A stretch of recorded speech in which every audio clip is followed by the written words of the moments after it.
In the hollows. My job brought me to the remote and rugged regions of southeastern Kentucky, a place deep in the heart of what locals affectionately referred to as holler country. The company I worked for had set their sights on purchasing a vast tract of woodland for development, and it was my role as land surveyor to lay out the boundaries. However, even with a seemingly straightforward assignment, I quickly learned that things are rarely straightforward in the secluded hollows of those mountains. The air was thick with the scent of pine and damp earth, and the dense canopy above blocked out most of the sunlight. Every step felt like an expedition through uncharted territory, each turn revealing new pockets of lush greenery and hidden streams.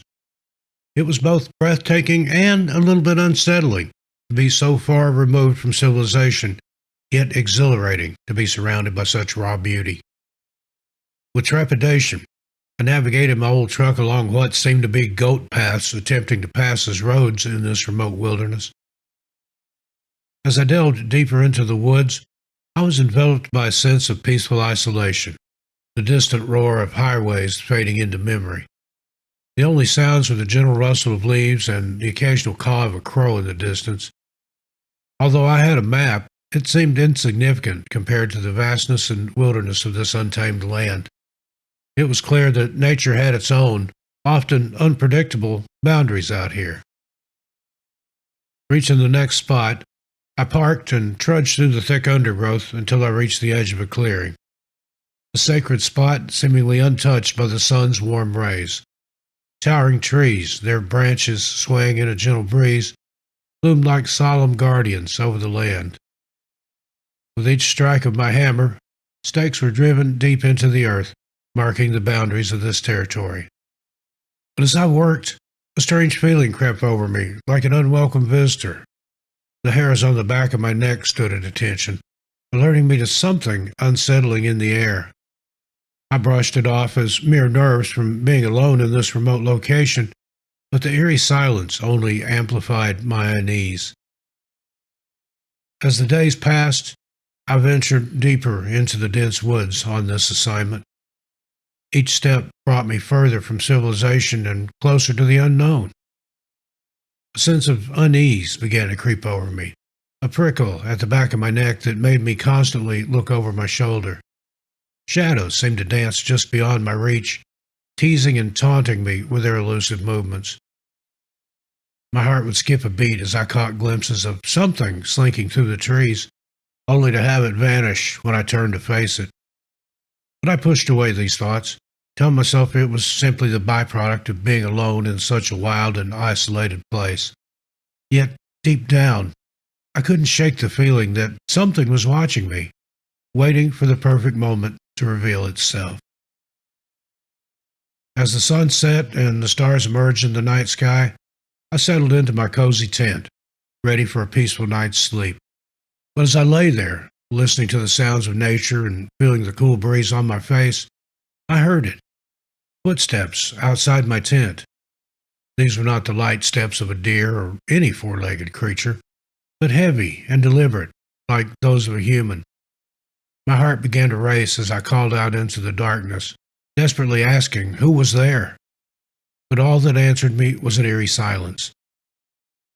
Minutes passed, each one filled with tension and fear. Finally, I mustered up the courage to peek outside. The moonlit forest taunted me with its stillness and emptiness, but as I laid back down, I couldn't shake off the feeling of being watched by some unseen presence in the darkness. As the first rays of morning sun broke through the trees, I ventured back out to my work site and was immediately met with a scene of chaos. My carefully organized tools were scattered about, their once pristine surfaces now marred with dirt and scratches. As I looked over the mess, I knew in my heart of hearts that this was no accident. It was a clear message, a warning that someone did not want me here. They could have stolen my tools, but instead preferred to just mess with them. But I refused to be deterred, my determination burning bright despite the fear now creeping into my mind. With shaky hands, I set to work cleaning up my tools and reestablishing my markers and delving deeper into the woods, desperate to uncover the secrets hidden within while doing my job. And it wasn't long before I stumbled upon something I shouldn't have seen, which caused me to question if my stubbornness would be my downfall. Within a small clearing, hidden by the tangled mess of underbrush, lay the remnants of what once may have been a campsite. But this was no ordinary camping spot. It reeked of age and darkness.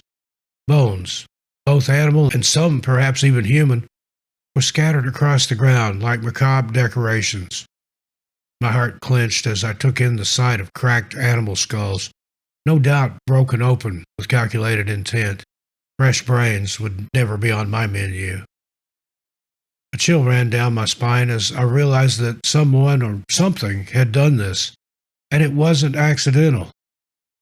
The atmosphere suddenly felt heavy and foreboding, warning me to turn back before it was too late.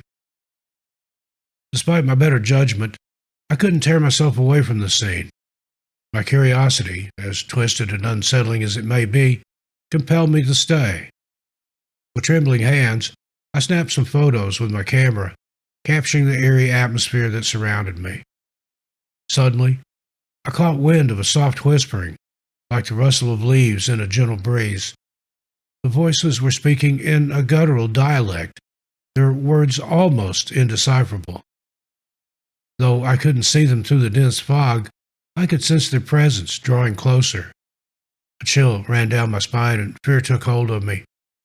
Without hesitation, I turned and fled from the mysterious figures lurking in the shadows. With heart racing and hands trembling, I frantically packed up my campsite. Gear and supplies were haphazardly thrown into the back of my truck as I tried to keep my composure. The thought of leaving this place forever was both terrifying and exhilarating. As I turned the key in the ignition, a sickening sputter was all that came from the engine. Panic set in, and I tried it again and again, but it was no use. Scared, I got out of the truck to investigate, only to find my worst fear confirmed. Someone had sabotaged my engine by cutting the wires cleanly. Fear and anger now bubbled inside me as I realized I was stranded in this deserted place with no way out. As the sun soon began to set behind the horizon, my truck incapacitated and my options dwindling, I trudged back to where I'd had my campsite. A heavy sense of unease settled in my chest as I surveyed the thick trees surrounding me. I gathered an impressive amount of dry wood and built a towering fire, praying it would serve as a barrier against whatever lurked in the shadows. Despite my exhaustion from having to tear my site down and put it back up, and the issues with the truck, I found myself restless and on high alert, jumping at every distant growl and snapping twig that echoed through the night. My mind raced as I huddled close to the warmth of the fire, desperately trying to ward off the chilling fear creeping up my spine. As the sun began to break through the thick canopy the next morning, I made the decision to continue my journey on foot. The sensation of being watched lingered in the air, causing me to constantly glance over my shoulder and jump at every sound. Each snapped twig sounded like a heavy footstep. Every whisper of wind felt like murmured words directed at me. Hours seemed to pass as I trekked through the dense forest, and just when I thought I was nearing the edge, a sudden hush fell upon the woods. In its place came a haunting chorus of whispers that seemed to emanate from all directions, encircling me with their eerie presence. I broke through the dense forest, my feet pounding against the earth and twigs shattering beneath me. The harsh breaths escaping my mouth were drowned out by the sound of my pursuers' howls and shouts echoing through the woods. My mind raced with fear and adrenaline, unable to imagine what fate awaited me if they caught up to me. Suddenly, after what felt like an eternity of running, I burst onto a dusty road. My legs screamed for rest and my lungs burned with exertion, but I had no time to stop. Miraculously, though, a local sheriff's deputy happened to be driving by at that exact moment. He took one look at my disheveled appearance, wild-eyed, covered in dirt and sweat, and he quickly pulled over to help me escape from my tormentors. The relief flooding over me was overwhelming as I climbed into his car, grateful for this stranger's timely intervention. I confided in him, pouring out every detail of the bones, the abandoned campsite, and the eerie whispers that echoed through the forest. His features contorted into a grave expression as I spoke, his brow furrowing with concern. When I finished, he let out a heavy sigh, burdened by the weight of this newfound knowledge. It was as if he had been tasked with carrying a heavy load on his shoulders. His deep, low voice cut through the silence. "You stumbled onto something you shouldn't have," he said quietly. "For generations, we've known that there's families living deep in these woods. Most are fine, just folks seeking a simpler, off-the-grid lifestyle. But there are others, feral clans who've been out here too long, twisted into ways we don't speak of much. We do our best to steer clear of them, and they usually do the same. You got lucky this time, son." The man's words were heavy with warning as he gestured toward the dense trees surrounding us. Shafts of sunlight filtered through the leaves, casting dappled shadows on the forest floor. A faint rustling could be heard from the underbrush, hinting at hidden inhabitants within the dark thicket. I realized that danger lurked in every corner of this untamed land, and it was a miracle that I was making it out of this place. And even on the way out, the sense of unease lingered, reminding me that we're only visitors in this wild rim. We finally arrived at a small mechanic shop with rusty tools scattered around and the smell of oil and gasoline thick in the air. The good old boy who worked there went and fetched my truck and started working on it. I knew my time in Kentucky was coming to an end, with no desire to return. The unfinished survey project weighed heavily on my mind, but I couldn't bear to spend another day in these hollows where secrets echoed through the trees. The company would just have to find someone else for the job. I'd reached my limit for this rugged, unforgiving land. And even now, in the quiet hours of the night, when the world is still and my mind drifts toward slumber, I'm often visited by whispers that seem to creep from the dark corners of my room. They are elusive and mysterious, stirring up that old sense of unease within me. I tell myself it's just the wind against my window, or the creaking of old floorboards, or maybe my own imagination running wild. But deep down, a part of me wonders if those whispers originated from the depths of the woods I once explored. A place where secrets were whispered and boundaries were ignored. Perhaps they followed me out like a lingering curse, a reminder that certain paths should never be wandered upon, and some mysteries should remain unsolved.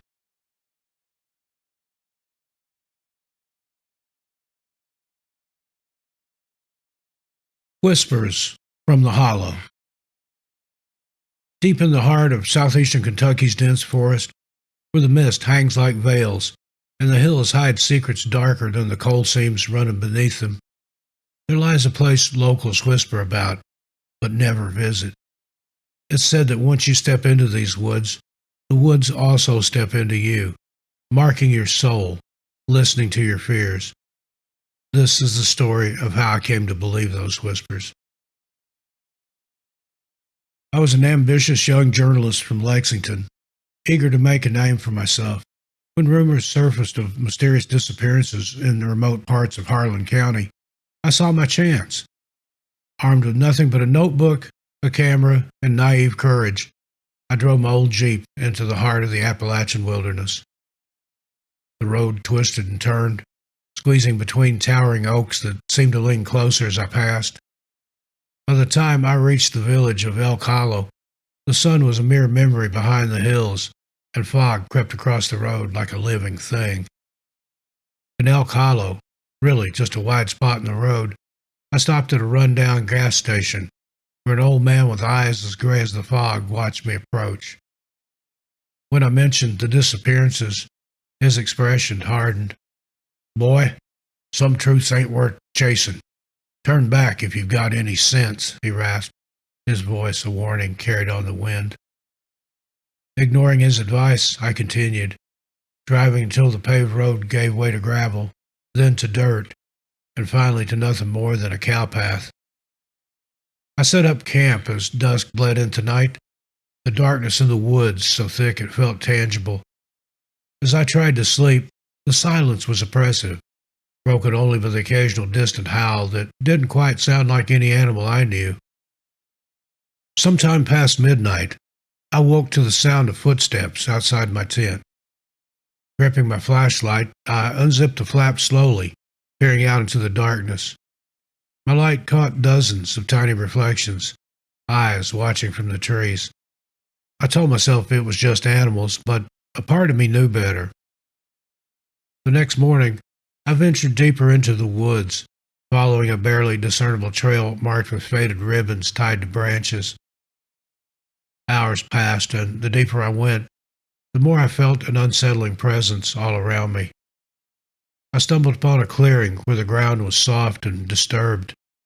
Half buried in the earth, I found a shoe. A man's shoe, weather-worn and muddy. My heart raced as I unearthed more. A torn piece of a shirt, a broken wristwatch, a rusted pocket knife. The remnants of the missing, perhaps? That night, the true horror began. As darkness fell, the forest came alive with sinister whispers. They weren't words, exactly, but they spoke of hunger and pain. I tried to convince myself it was just the wind, until I heard a clear, chilling laugh, human and cruel. I realized then that I was not alone, and worse, I was being hunted. Shadows moved between the trees, circling my camp. I could see their outlines now, not quite human, twisted by generations of inbreeding and isolation, and something far more unnerving. In a panic, I ran. Crashing through the underbrush, guided only by moonlight, branches tore at my clothes and skin, but fear propelled me forward. I didn't dare look back, though I could hear them following, their footsteps a discordant symphony in the darkness. Just when my lungs felt they were going to burst with effort and despair gripped me, a light appeared through the trees. A cabin, old and leaning, but it looked like sanctuary. I burst through the door and barricaded it with whatever was at hand.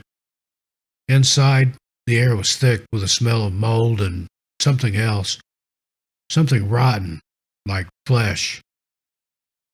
With the light of my now dying flashlight, I explored, finding a room that chilled my soul. In it was a shrine of sorts, with bones arranged in grotesque patterns and dried remnants of organs which I feared might not be of animal origin. The realization hit me then. I'd found the lair of whatever hunted in these woods. But before I could flee, the door rattled violently. They were here. Despite my barricading it, they were trying to get in. I scrambled to the back of the cabin, finding a small window. With no other choice, I smashed through it, landing hard on the ground outside. The chase resumed, more desperate now. I knew that if I stopped, if I succumbed to the exhaustion, I would not survive. Miraculously, the first hints of dawn soon began to lighten the sky, revealing the path back towards civilization. These creatures, these pharaohs, whatever they were, faded back into the shadows with the coming light, their whispers still echoing in my ears. I didn't stop running until I reached my Jeep, jumping inside and driving without pause until I reached the safety of my apartment in Lexington.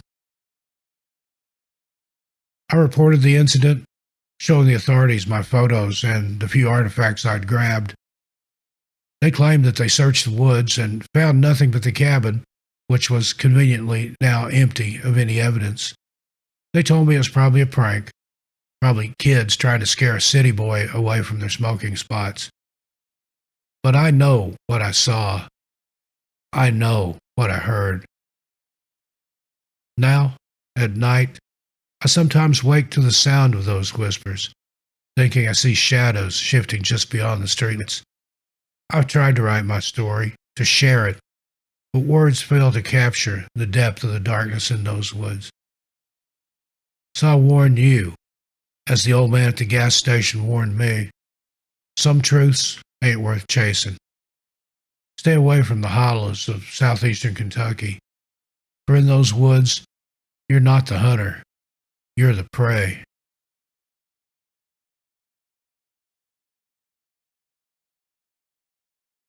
The hollows echo.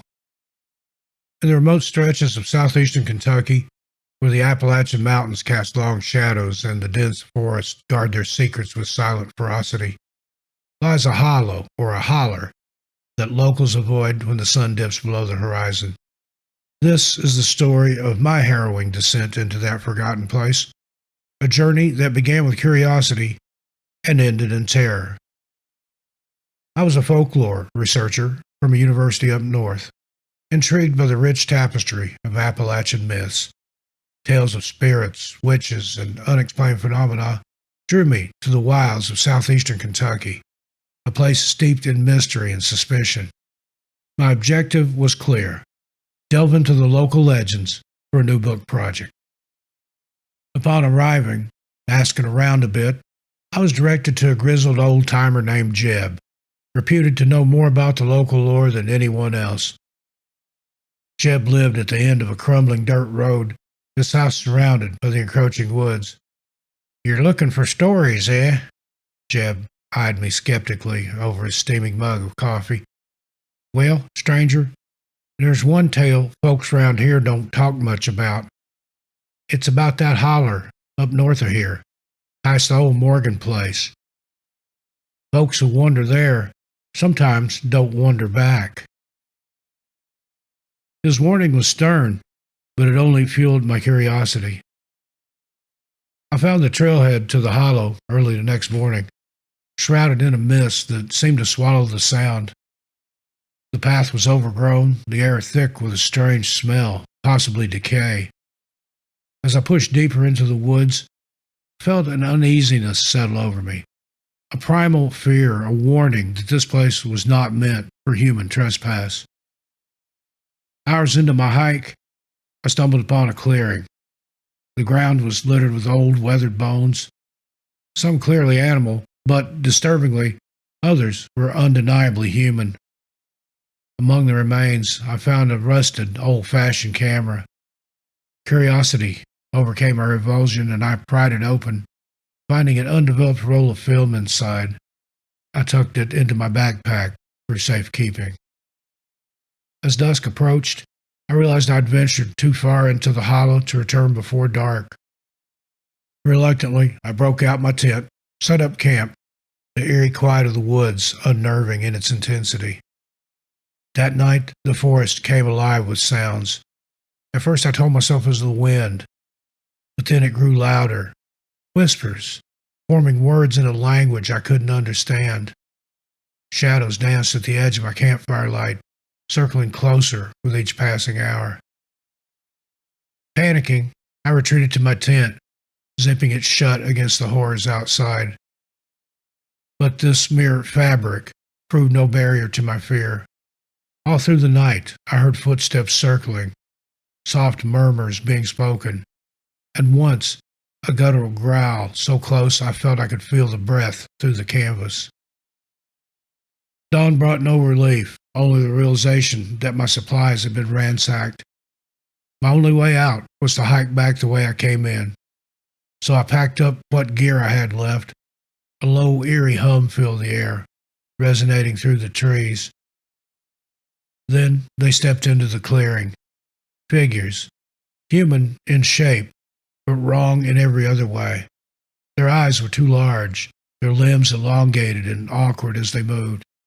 Their skin was pale, almost translucent, the veins visible beneath like dark rivers on a map. I froze, our eyes locked in mutual surprise.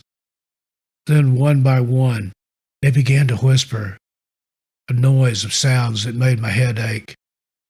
When they moved toward me, I ran. My flight through the forest was a blur of terror and adrenaline. Branches clawed at my face and arms as I ran, these fiends chasing me like hounds from hell. Several times I fell, each time scrambling up, driven on by raw fear.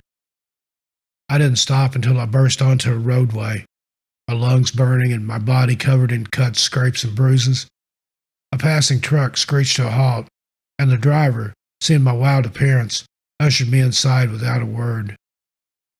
Back in the safety of civilization, I developed a film from the camera I'd found. Some of it was ruined, but a few of the photos were salvageable. These revealed images that chilled my blood, scenes of the same figures I had encountered, only they were surrounded by weird things hanging from the trees, bodies, others laid out in strange, ritualistic patterns. I published my findings, framing them as an exploration of myth and legend, but the truth of what I experienced in the hollow remains mine to bear. Now, at night, I still hear those voices in the wind, a haunting reminder that some places are better left unexplored, and sometimes, just on the edge of sleep, I wonder if they'll come for me again, to reclaim the secret I so foolishly sought and stole from them. Pray for me. Please pray for me.